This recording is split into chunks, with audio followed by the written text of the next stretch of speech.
Nós vai papia com o doctor na de garganta, orelha e naniche.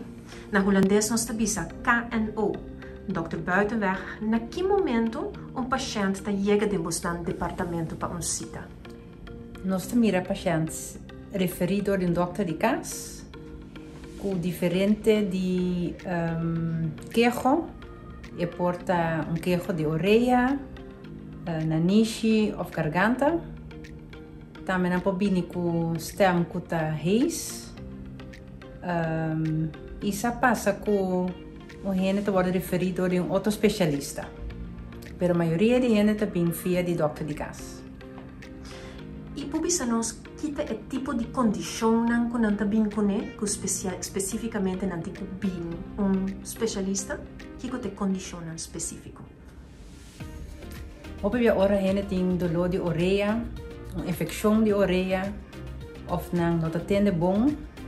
Esse é por diferentes motivos, mas a pessoa também cerca nós.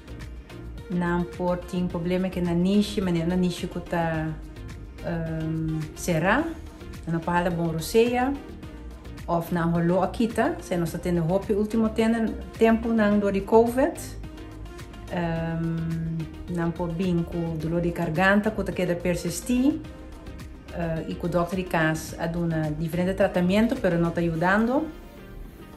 E para o que trata nos pacientes, a maioria da a maioria de gente grande, ou de tour idade. Esse é bonito de nosso especialismo, que nós temos a tour idade. Nós temos muito roupa chiquito, muito de 10 anos, 20, tour idade.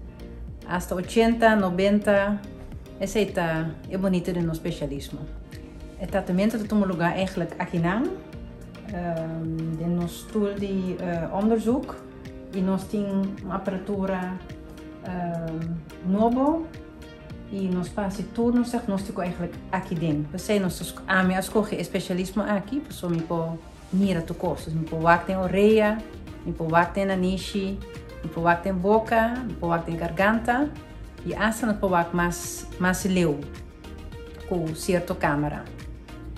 E 10 anos me ser de scan, e nós estamos indo na fase CT scan of MRI scan no departamento de radiologia. A maioria custa zoals de aqui dentro. Hoe ziet een onderzoek eruit en is het voor alle onderzoeken hetzelfde?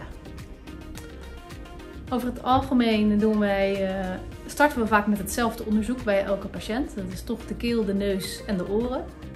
En dat doen we hier in de stoel.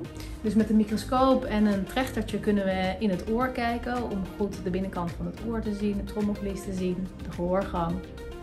En dan daarna kijken we in de neus. Daarvoor hebben we een soort speculum. Dan kan je de neus een klein beetje open doen, waardoor je goed naar achter kan kijken. Mensen schrikken daar soms een beetje van, maar eigenlijk doet dat helemaal geen pijn. Dat is gewoon een beetje een gek gevoel, maar dat is het. En dan kijken we in de mond, dat kent iedereen wel, met een spatel duwen we de tong een beetje naar beneden en dan kunnen we goed achter in de mond kijken. En dan een beetje afhankelijk van de klachten waarmee de patiënt komt, kunnen we ook dieper in de keel kijken. Dus we kunnen bijvoorbeeld met een spiegeltje richting de stembanden kijken.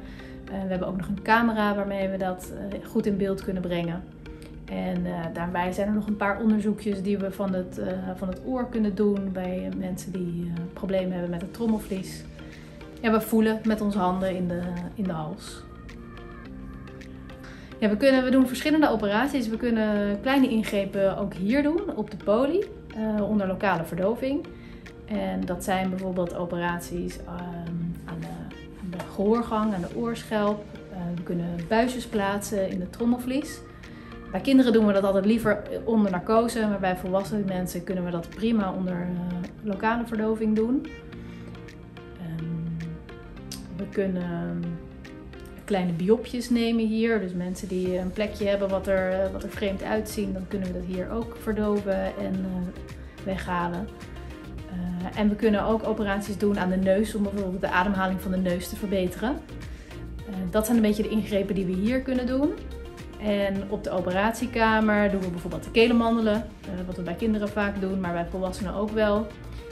Verder doen we operaties in de neusbijholte.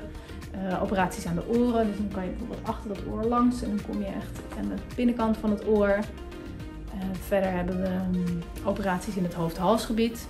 Dus aan de speekselklieren of zwellingen in de hals.